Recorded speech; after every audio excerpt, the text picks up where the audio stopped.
The Galactic Concordance had ruled the stars for 12,000 years, and in all that time, nothing had ever truly surprised it.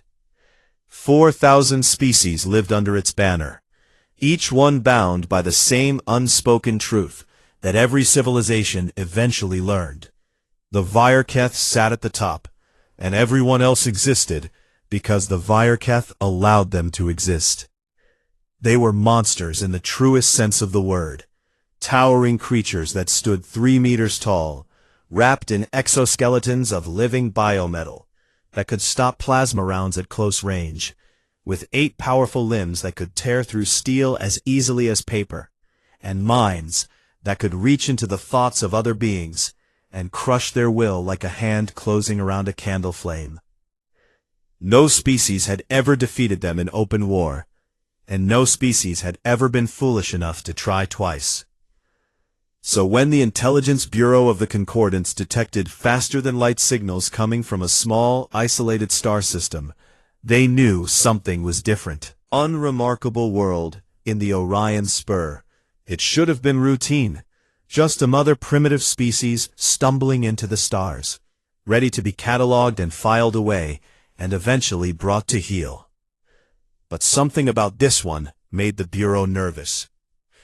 The world was called Earth, and the species called themselves humans, and according to every predictive model the Concordance had ever built, they should not have achieved FTL travel for another 3,000 years. Ambassador Sylvethis of the Caliph was the one they sent to make first contact. She was old, ancient even, by the standards of her insectoid species, and she had seen more civilizations rise and fall than she cared to remember, and she had watched the Virketh break every single one of them with the same cold efficiency that a boot crushes an insect. She expected nothing different from the humans. Her ship arrived at their first interstellar outpost, a station orbiting the star they called Proxima Centauri, and from the moment she stepped aboard, she knew these creatures were going to be a disappointment. The station was chaos. Humans moved through its corridors in a constant state of argument and noise, speaking dozens of different languages, wearing different clothes, following different customs, praying to different gods, or no gods at all, and seemingly incapable of agreeing on anything for more than 5 minutes at a time.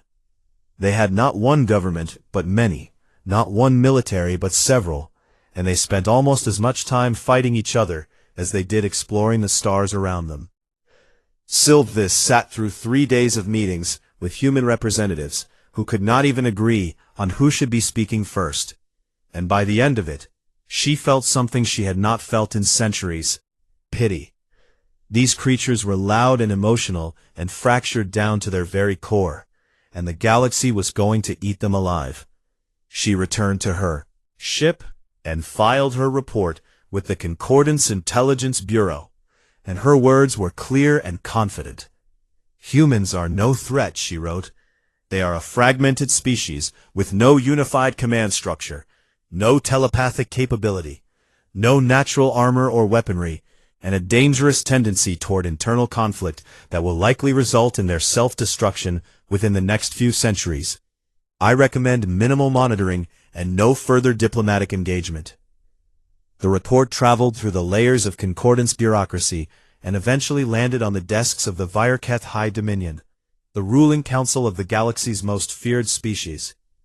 They read it the way a predator might glance at a small animal crossing its path, with brief, dismissive attention. And then they moved on to matters they considered more important. The humans were nothing, and nothing was exactly how much thought the Virketh intended to give them. But there was one Virketh who did not move on. His name was Ketharin, and he was a junior analyst in the Dominion's intelligence division, young by Virketh standards, barely 2 centuries old, and low enough in the hierarchy that his opinions carried no weight whatsoever. But Ketharin had a habit that his superiors found annoying.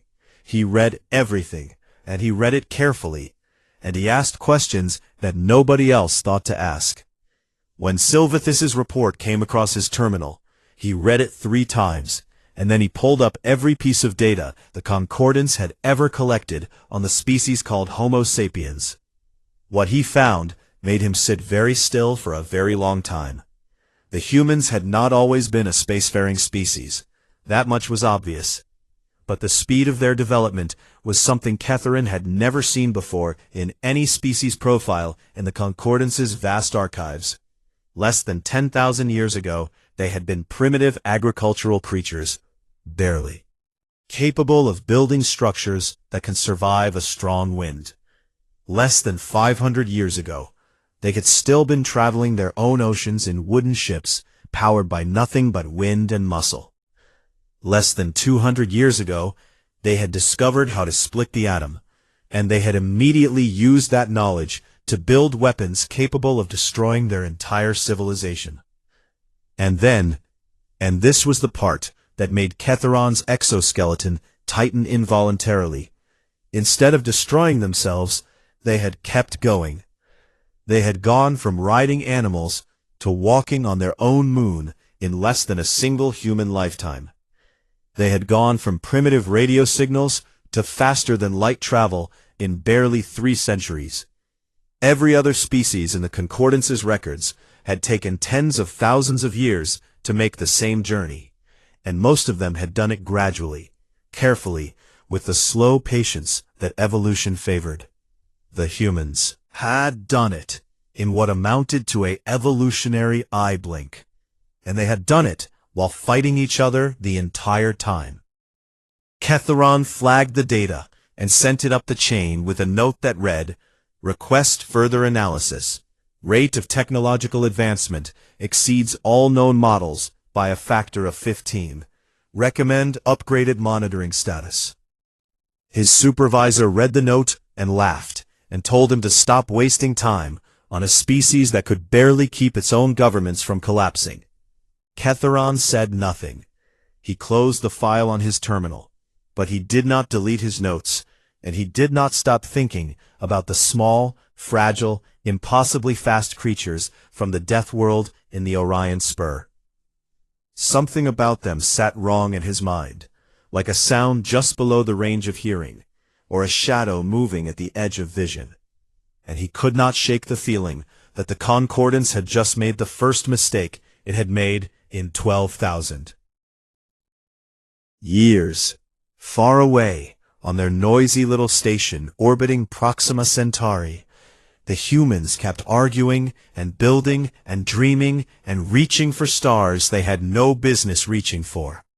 They had no idea that a galaxy full of ancient, powerful species had just looked at them and seen nothing worth worrying about. And they would not have cared even if they had known. That was the thing about humans that nobody understood yet.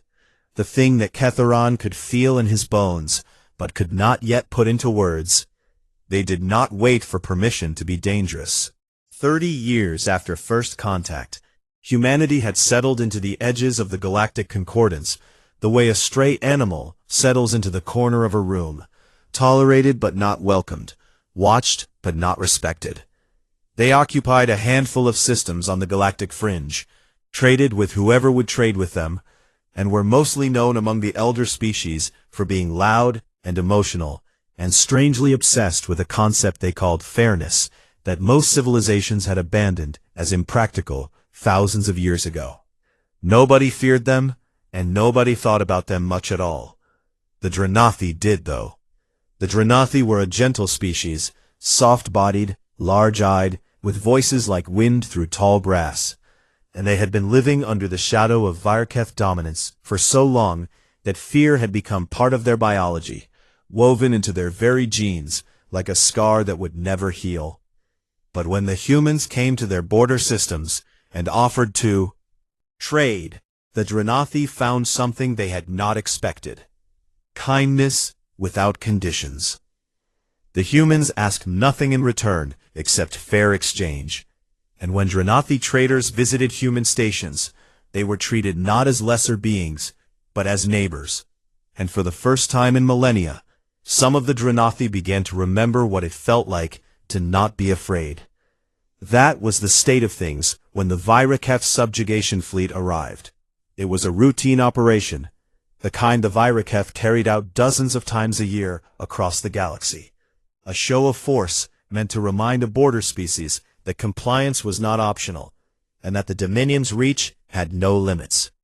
But something went wrong, or perhaps something went exactly as intended, depending on who was telling the story. And what was supposed to be a demonstration became a massacre. The Viriketh fleet opened fire on a Dranathi colony world called Velthara, and by the time the guns went silent, 40,000 Dranathi were dead, along with 40 human aid workers and their families who had been running a medical station on the surface. The news hit human space like a shockwave. The Concordance expected the standard response, the same response every species had given for 12,000 years when the Viriketh drew blood. Quiet mourning, a formal protest filed through the proper diplomatic channels, and then silence, because silence was the only safe response when dealing with the galaxy's apex predators. Humanity did not give the standard response. Within 72 hours, the Terran Diplomatic Corps issued a formal demand. Not a request, not a plea, but a demand that the Viriketh High Dominion issue a public apology for the deaths at Velthara, and pay reparations to the families of every victim, human and Dranathi alike. The message traveled across the galaxy at the speed of light, and everywhere it went, it was met with the same reaction. Stunned, horrified disbelief. Ambassador Sylvis, who had been watching humanity with growing unease since her first contact report, nearly dropped her data tablet when she read the transmission. "They cannot be serious," she whispered to her aide.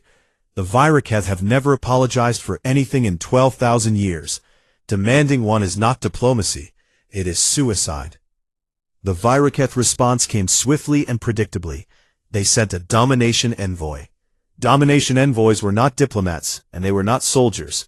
They were weapons shaped like living beings. Viriketh who had been bred and trained specifically for the purpose of psychic subjugation. Creatures whose telepathic abilities had been honed to such a razor edge that they could reach into the mind of any sentient being and break it the way a child breaks a toy. No species had ever resisted a domination envoy, and no species had ever needed to resist one more than once, because the memory of that was enough to break any mind. Psychic violation was usually enough to ensure obedience for generations. The envoy arrived at the human diplomatic station above Proxima Centauri and was escorted into a meeting chamber where the human delegation waited. At the head of the table sat Admiral Joanna Okafor-Mensah, a woman in her late 50s with iron-gray hair and eyes that had seen things that would have broken most people, and had instead made her harder in all the ways that mattered. The envoy wasted no time on pleasantries. It reached out with its mind and struck, a psychic assault that hit Okafor-Mensah like a freight train made of nightmares, a crushing wave of terror and submission and absolute dominance that was designed to reduce any thinking creature to a whimpering, obedient shell. Okafor-Mensah's hands gripped the edge of the table so hard her knuckles went white. Blood began to drip from her nose. Her vision blurred, and her ears rang, and every instinct in her body screamed at her to fall to her knees and beg and surrender and do whatever this creature wanted if it would only make the pain stop. But Joanna Okafor-Mensah had grown up in Lagos during the Water Wars, and she had buried her first friend at age 11, and she had fought her way through 2 decades of military service on a planet that had tried to kill her species every single day for 200,000 years. And she was absolutely not, going to kneel for some overgrown insect with a god complex. The envoy pushed harder. Okafor-Mensah pushed back, not with psychic power, because humans had none, but with something the envoy had never encountered before. A mind so chaotic, so layered, so full of contradictions and trauma and stubborn, irrational refusal that it was like trying to crush water in your fist. The human brain had not evolved for telepathy. It had evolved for survival on a world that wanted it dead. So, it had become a labyrinth of compartmentalized thought, emotional resilience, and sheer neurological stubbornness, that no telepathic species had ever had reason to develop defenses against, because no telepathic species had ever needed to. The envoy pressed with everything it had, and Okafor Mensa bled, and shook, and gritted her teeth until they nearly cracked. And then she looked the envoy dead in its compound eyes, and said 5 words that would echo across the galaxy for centuries. "Is that all you have got?" The envoy recoiled as if it had been physically struck. It withdrew its psychic tendrils and stumbled backward, and the other Viriketh in the room saw something on its face that none of them had ever seen on a domination envoy before. Confusion, and beneath the confusion, something that looked very much like fear. The envoy left the station without another word, and its report to the High Dominion was 3 sentences long, the shortest envoy report in recorded history. The human mind cannot be dominated. Their neural architecture is incompatible with psychic subjugation. I recommend extreme caution. Kethorin read the report from his office in the intelligence division, and the unease he had felt 30 years ago hardened into something cold and certain in the pit of his stomach. He had been right, and he wished desperately that he had been wrong. Meanwhile, in the weeks that followed, something began to happen across the galaxy that no one had predicted. The footage of Okafor Mensa's resistance leaked. No one ever found out how, and it spread through the communication networks of 100 oppressed species like fire through dry grass. For the first time in millennia, the downtrodden and the subjugated and the broken saw something they had forgotten was possible. They saw someone stand up to the Viriketh and refuse to fall. And in quiet corners of the galaxy, on worlds that had known nothing but obedience for thousands of years, a whisper began to spread from mouth to mouth and mind to mind, a whisper that carried more danger in it than any weapon ever built. The humans are not afraid. 20 more years passed, and the galaxy learned something it was not ready to learn, that fear was not the only force that could hold civilizations together, and that sometimes the loudest, messiest, most chaotic species in the room was also the most dangerous one. Humanity now controlled 30 star systems, which was a laughable number compared to the Viriketh's thousands, but numbers told only a small part of the story. The real story was the Terran Solidarity Compact, an alliance that had grown like a vine through the cracks of the Concordance, binding humanity together with 26 other species that the galaxy had long dismissed as weak, broken, or irrelevant. The Dranathi had joined first, driven by gratitude and the memory of humans who had died on their soil, but they were far from the last. The Ulathi, a species of deep ocean dwellers, whose homeworld the Viriketh had strip-mined 3 centuries ago, joined after human engineers reconstructed their shattered coral cities, helped them build orbital habitats that gave their children clean water for the first time in generations. The K'vari, a race of small, burrowing mammals who had been used as forced labor in Viriketh mining operations for 1,000 years, joined after a single human freighter captain named Diego Almeida stumbled across one of their slave colonies and broadcast what he found to every open channel in the sector. That broadcast cost Almeida his ship, his cargo, and very nearly his life. But it also cost the Viriketh something far more valuable. It cost them the illusion that what they did in the dark would stay in the dark. Species after species joined the compact, and the Viriketh watched, and for the first time in their long history, they felt something unfamiliar crawling under their biometallic skin, the sensation of losing control without understanding how or why. The High Dominion decided to act, but carefully, because even they understood that openly attacking humanity would risk turning the compact into something larger and more unified. So they chose the indirect path. Proxy wars erupted across the border regions, fought not by Viriketh fleets, but by client species who had been encouraged to harass human trade routes and threaten compact worlds. Economic blockades strangled key supply lines, cutting off the flow of resources that the young alliance needed to survive. Sabotage operations targeted human infrastructure. Power stations destroyed, communication relays corrupted, food shipments poisoned. It was a strategy that had worked 100 times before against 100 other species, a slow strangling that would choke the life out of the compact before it ever had a chance to become a real threat. And for the first 3 months, it seemed to be working. Human colonies went dark as supply lines collapsed, and compact worlds began to starve, and the fragile alliance creaked and groaned. Under the pressure, like a ship caught in a storm, the Virketh waited for the inevitable, the fracturing, the panic, the desperate pleas for mercy that always came when lesser species realized they could not win. The pleas never came.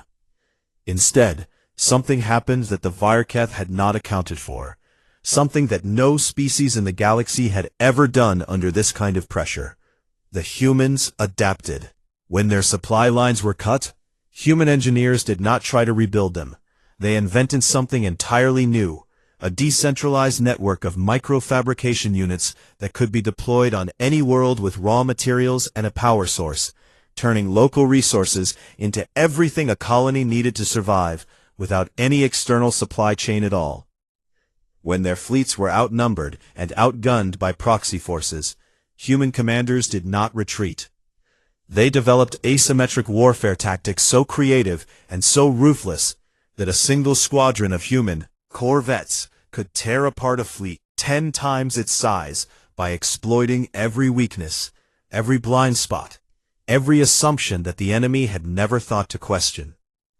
When biological weapons were deployed against compact worlds, engineered plagues designed to cripple human immune systems, human scientists responded with a speed that left the galaxy's medical community speechless, producing effective countermeasures in weeks that should have taken decades, drawing on a depth of immunological knowledge that had been earned through 200,000 years of surviving every disease their vicious little planet had ever thrown at them.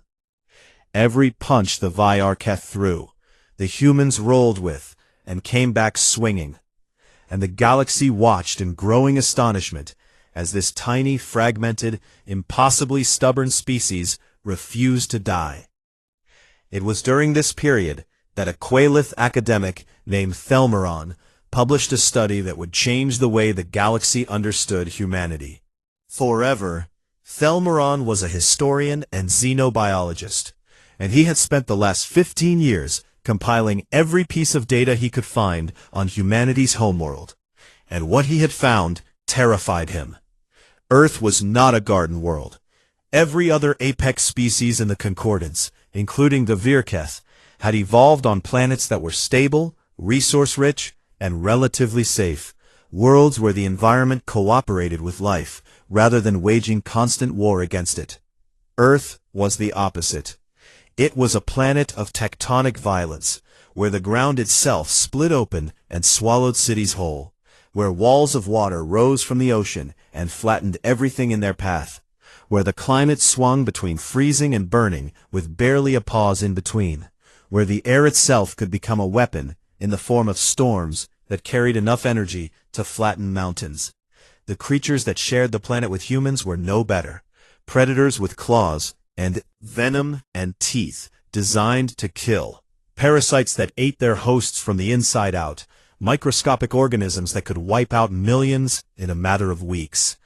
And through all of it, through every earthquake and hurricane and plague and ice age and mass extinction event, humans had survived. Not because they were the strongest or the fastest or the most armored. By every physical metric, they were among the weakest creatures on their own world. But because they could change. They could look at a problem that should have killed them and find a way around it, or through it, or over it, and they could do it faster than any species had any right to do it. And they could do it while carrying the weight of every failure and every loss on their shoulders, without breaking.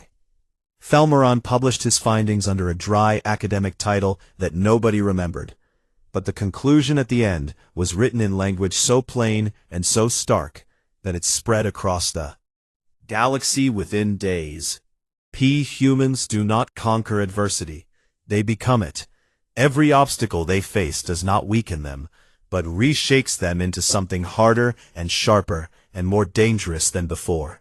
They are not a species that survives despite their world, they are a species forged by it. The Viraketh High Dominion read Felmoran's study, and for the first time in recorded history, they convened an emergency session to discuss a single species. Catherine stood before the Dominion Council, no longer a junior analyst, but a respected intelligence officer, though the respect had come grudgingly from those who remembered how long he had been warning them about exactly this. "We have spent 12,000 years as the galaxy's apex predator," he told the council, his voice steady and his 8 limbs planted firmly on the chamber floor. "In 50 years, this species has done what no other has managed in all that time. They have made us react. Them. We are not hunting them. We are responding to them.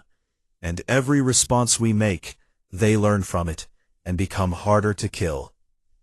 He paused and let his compound eyes sweep across the ancient faces of the council.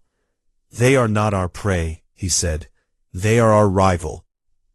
The chamber erupted into furious debate that lasted for 6 days, but in the end, the vote was unanimous. Full military engagement, the first in 3,000 years.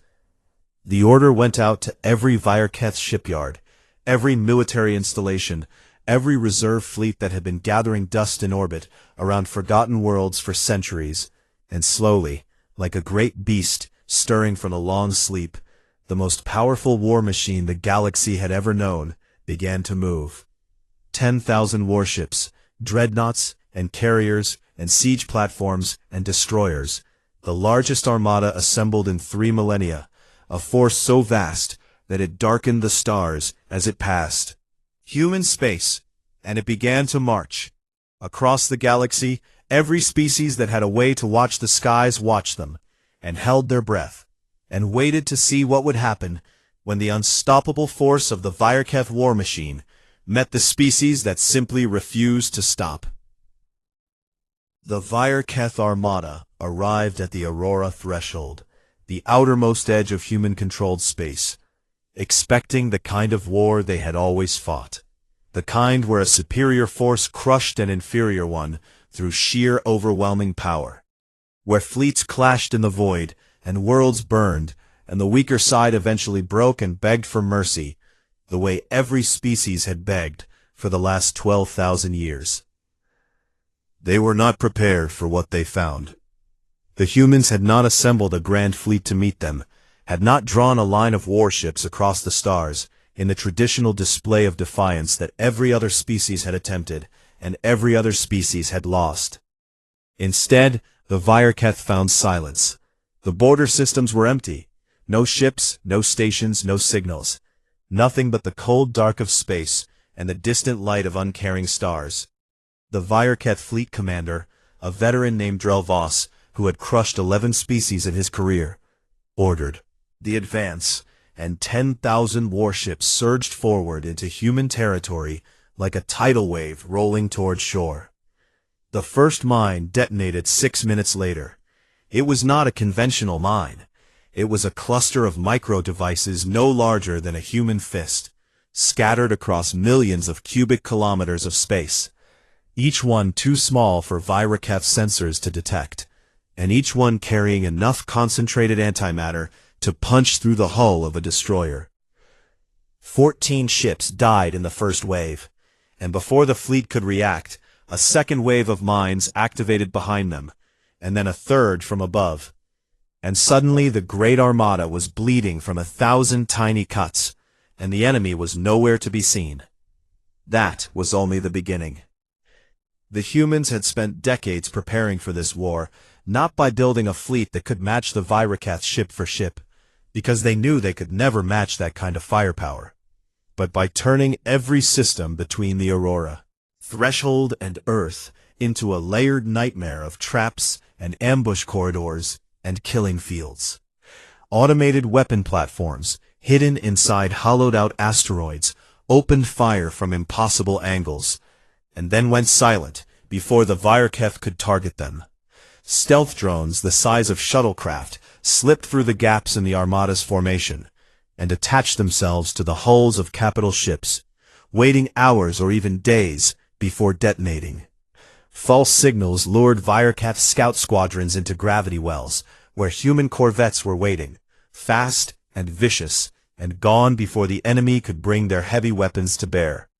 And everywhere, in every system, behind every moon, inside every debris field, there were humans, fighting not with the rigid discipline of a traditional military, but with the wild, creative, terrifying improvisation of a species that had been inventing new ways to kill things since before it had learned to write. A legend, in the fourth week of the war, when his squadron of 6 patrol ships found themselves cut off behind enemy lines, with no ammunition, no fuel reserves, and a Vyarketh dreadnought bearing down on them.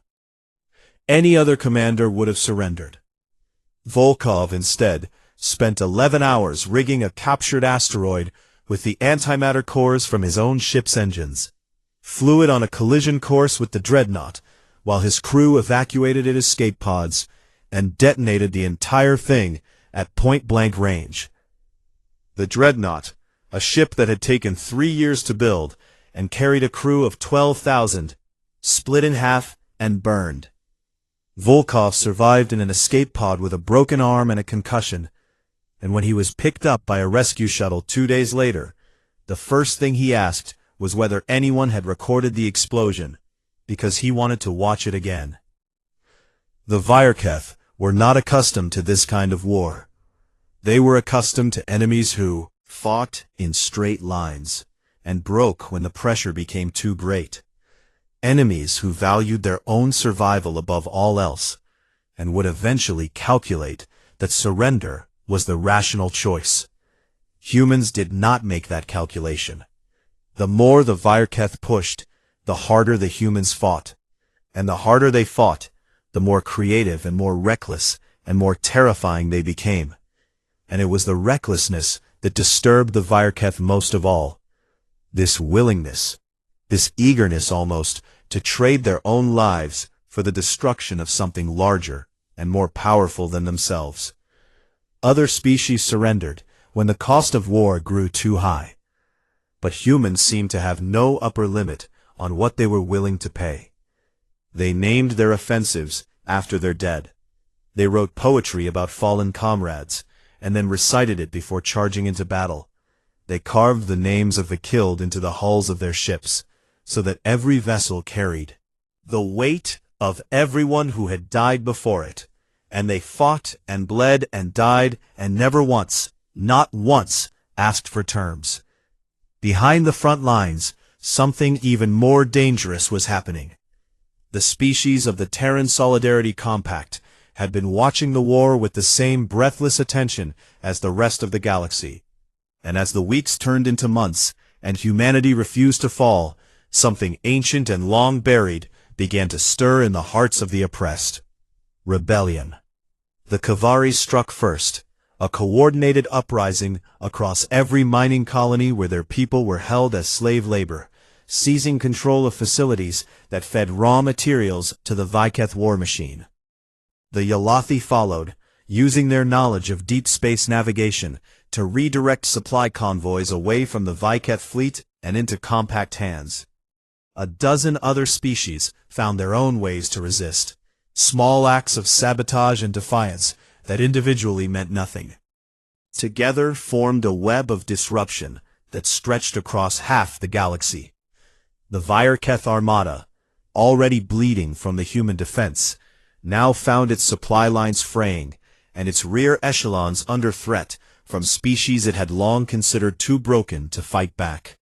Admiral Okafor Mensah, now in her 80s and commanding the war from a mobile headquarters hidden in the deep asteroid belt of an unnamed system, broadcast a message on every frequency the humans controlled, and several the Vyarketh thought they controlled. "We did not ask for this war," she said, her voice rough with age, but burning with a fire that had never dimmed. We did not want it. But if you force us to fight, we will teach you what 200,000 years of survival has made us. We do not break, we do not kneel, and we do not forget. The message was intercepted by the entire galaxy, and on 1,000 worlds, beings who had spent their whole lives in silos heard it and felt something crack open inside their chests. Ketheron heard it too, from the bridge of his battle group's flagship, and he stood in silence for a long time afterward, feeling something he had never expected to feel for an enemy: respect. Then the Viracheth deployed the Worldbreaker. It was their final argument, a moon-sized siege platform carrying enough firepower to crack a planet's crust and render it uninhabitable. A weapon so terrible that it had only been used twice in galactic history, and both times the mere sight of it had been enough to end a war before a shot was fired. They aimed it at New Kinshasa, a human colony world, home to 9 million souls, a planet of green hills and wide rivers, and cities that humans had built with their own hands over 2 generations of hope and sweat and stubborn determination. The evacuation began immediately, but everyone knew the math. There were not enough ships to save everyone, and the Worldbreaker would be in range within 48 hours. So 200 human ships, crewed by volunteers who understood exactly what they were signing up for, flew out to meet it. They were not a fleet in any traditional sense. They were freighters and patrol boats and mining vessels and personal yachts and anything else that could fly and carry a bomb. And their crews were old veterans and young recruits and civilian pilots and engineers who had never fired a weapon in their lives, but who had looked at the numbers and decided that 9 million lives were worth more than 200. They hit the Worldbreaker in a single wave, diving into its superstructure through gaps in its defensive fire, weaving between its guns and its armor plates, and then detonating the singularity bombs they carried in their cargo holds. The chain reaction tore the Worldbreaker apart from the inside, and the explosion lit up the sky above New Kinshasa like a second sun. And when the light faded, weapon the galaxy had ever built was nothing but expanding debris and cooling plasma. Every single volunteer ship was destroyed. Not one crew member survived. The galaxy went silent, in a way it had not gone silent in 12,000 years. And on the bridge of a Viracheth warship, a commander who had watched the whole thing stared at his tactical display and transmitted a message on an unencrypted channel that every ship in the sector could hear. What are they?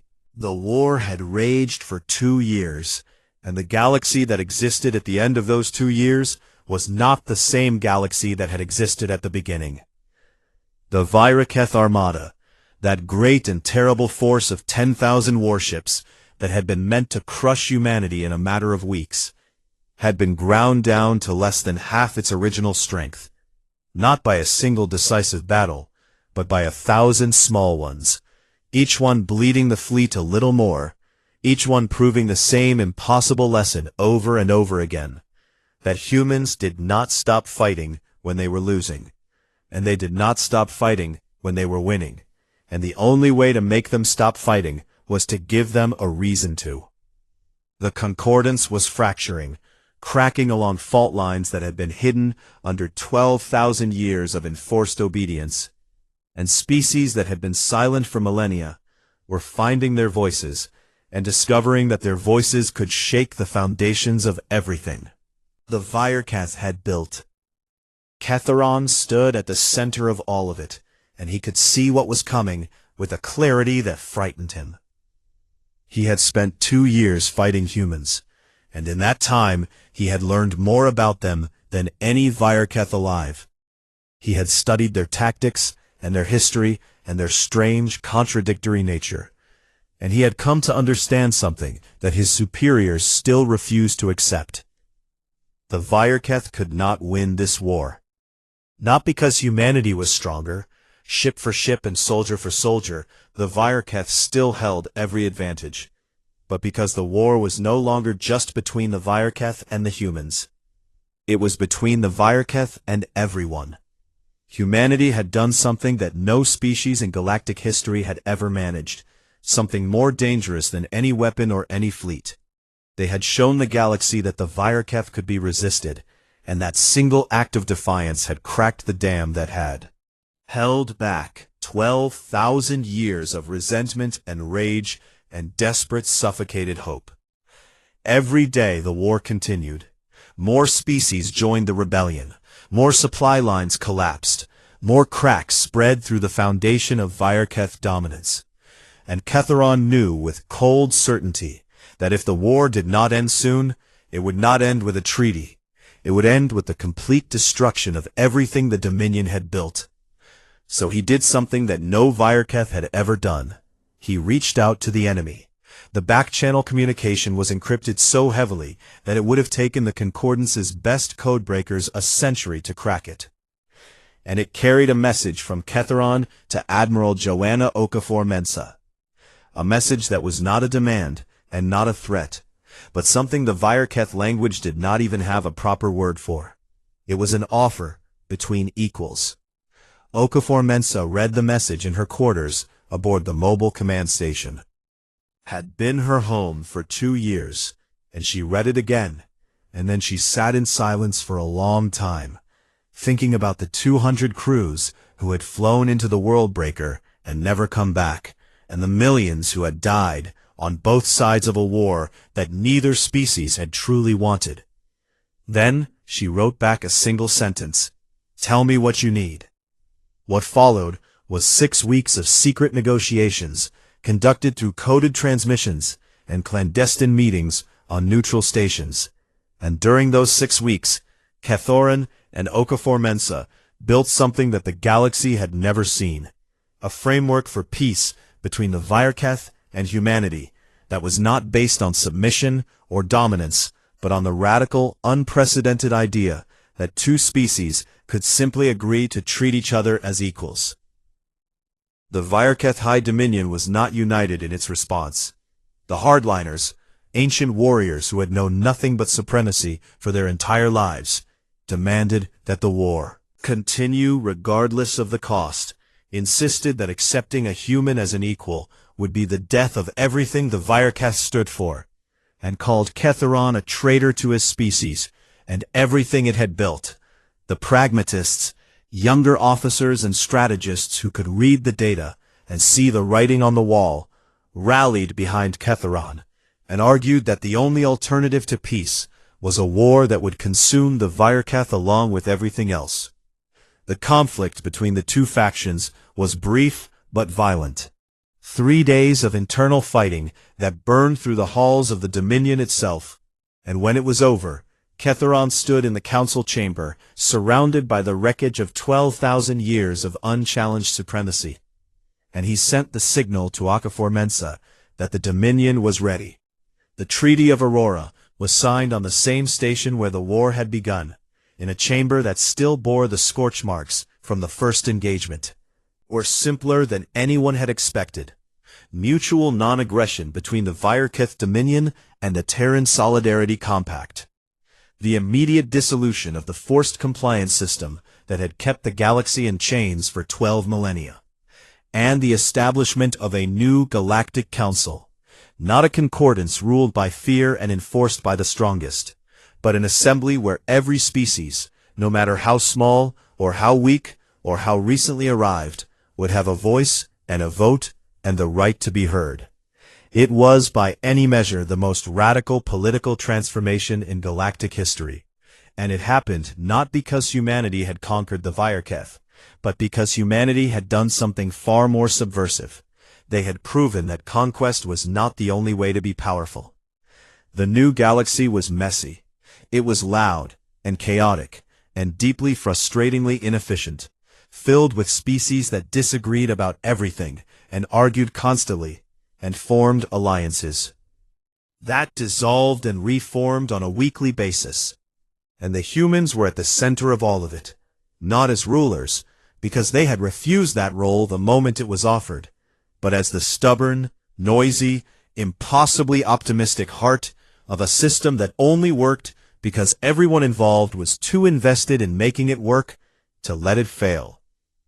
Years passed, and the scars of the war began to heal, slowly and imperfectly, the way all real healing happens. Sylvathis, the old Caliph ambassador, who had been the first to meet humanity and the first to dismiss them, found herself sitting in the new Galactic Council chambers on a warm afternoon, watching human delegates argue passionately about trade tariffs with representatives of a species that had been trying to destroy them only 5 years earlier. The humans were red-faced and gesturing wildly, and the other delegates were clicking their mandibles in frustration, and the whole thing was so chaotic and so utterly unlike the cold, silent efficiency of the old concordance that Sylvathis could not help but feel a sensation she had almost forgotten was possible: amusement. She opened her personal archive and found the report she had filed 50 years ago, the one that had said humans would destroy themselves, the one that had dismissed them as fragmented and weak and not worth the galaxy's attention. She deleted it. Then she opened a new file and wrote a single line, and it was the truest thing she had ever written in her long and weary life. I was wrong about them. The galaxy will never be the same, and perhaps that is exactly what it needed. On Earth, the small, violent, beautiful death world that had forged humanity in fire and blood and stubborn refusal to die, Ketharon walked through the streets of a human city for the first time.